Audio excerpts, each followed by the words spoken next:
maintindihan. Ano bang gagawin sa nararamdaman? Minsan kahit ang labo mo,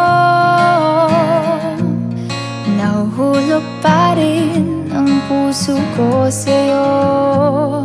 Ano bang sagot sa katanungan? Ano bang gagawin